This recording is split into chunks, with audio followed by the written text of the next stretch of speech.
Chapter 2. Wilbur. Fern loved Wilbur more than anything. She loved to stroke him, to feed him, to put him to bed. Every morning, as soon as she got up, she warmed his milk, tied his bib on, and held the bottle for him. Every afternoon, when the school bus stopped in front of a house, she jumped out and ran to the kitchen to fix another bottle for him. She fed him again at supper time, and again just before going to bed. Mrs. Arable gave him a feeding around noontime each day when Fern was away in school. Wilbur loved his milk, and he was never happier than when Fern was warming up a bottle for him. He would stand and gaze up at her with adoring eyes.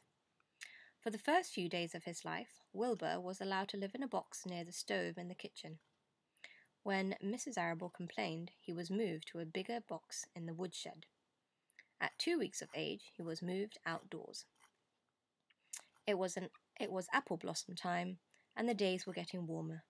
Mr. Arable fixed a small yard, specially for Wilbur, under an apple tree, and gave him a large wooden box full of straw with a doorway cut in it so he could walk in and out as he pleased.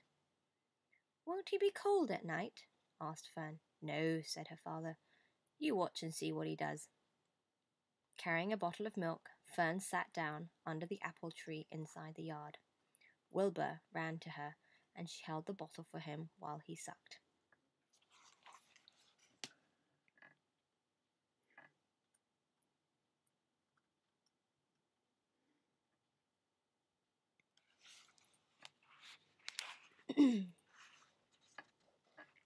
When he had finished the last drop, he grunted and walked sleepily into the box. Fern peered through the door. Wilbur was poking the straw with his snout. In a short time he had dug a tunnel in the straw. He crawled into the tunnel and disappeared from sight, completely covered with straw. Fern was enchanted. It relieved her mind to know that her baby would sleep covered up and would stay warm. Every morning after breakfast, Wilbur walked out to the road with Fern and waited with her till the bus came.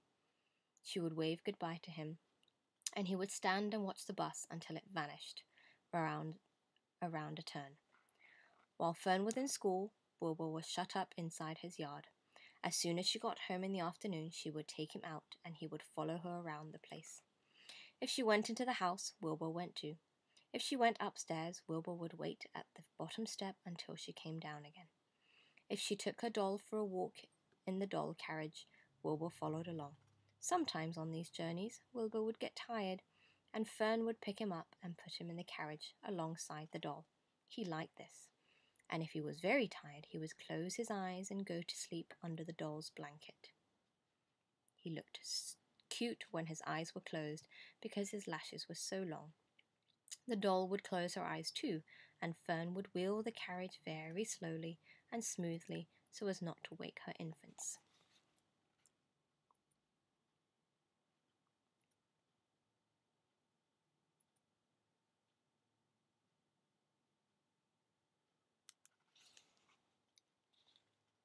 One warm afternoon, Fern and Avery put on bathing suits and went down to the brook for a swim. Wilbur tagged along at Fern's heels. When she waded into the brook, Wilbur waded in with her. He found the water quite cold, too cold for his liking. So while the children swam and played and splashed water at each other, Wilbur amused himself in the mud along the edge of the brook, where it was warm and moist and delightfully sticky and oozy. Every day was a happy day, and every night was peaceful. Wilbur was what farmers called a spring pig, which simply means that he was born in springtime. When he was 5 weeks old, Mr. Arable said he was now big enough to sell and would have to be sold. Fern broke down and wept, but her father was firm about it. Wilbur's appetite had increased. He was beginning to eat scraps of food in addition to milk. Mr. Arable was not willing to provide for him any longer. He had already sold Wilbur's 10 brothers and sisters. "He's got to go, Fern," he said. "You have had your fun raising a baby pig, but Wilbur is not a baby any longer, and he has to be sold." "Call up the Zuckermans," suggested Mrs. Arable to Fern. "Your Uncle Homer sometimes raises a pig. And if Wilbur goes there to live, you can walk down the road and visit him as often as you like." How much money should I ask for him? Fern wanted to know. Well, said her father, he's a runt. Tell your Uncle Homer you've got a pig you'll sell for $6 and see what he says. It was soon arranged. Fern phoned and got her Aunt Edith, and her Aunt Edith hollered for Uncle Homer. And Uncle Homer came in from the barn and talked to Fern. When he heard that the price was only $6, he said he would buy the pig. Next day, Wilbur was taken from his home under the apple tree and went to live in a manure pile in the cellar of Zuckerman's barn. I'd like you to pause here and answer 2 different questions. The first question is, what can you infer about Charlotte's character from what you've heard so far, and why?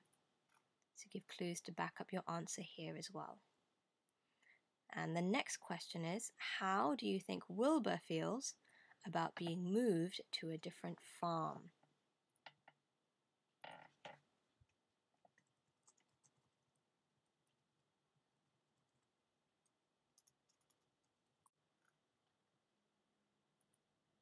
Okay, that's it for today, and I will read some more from Charlotte's Web tomorrow. I hope you've enjoyed listening to the story.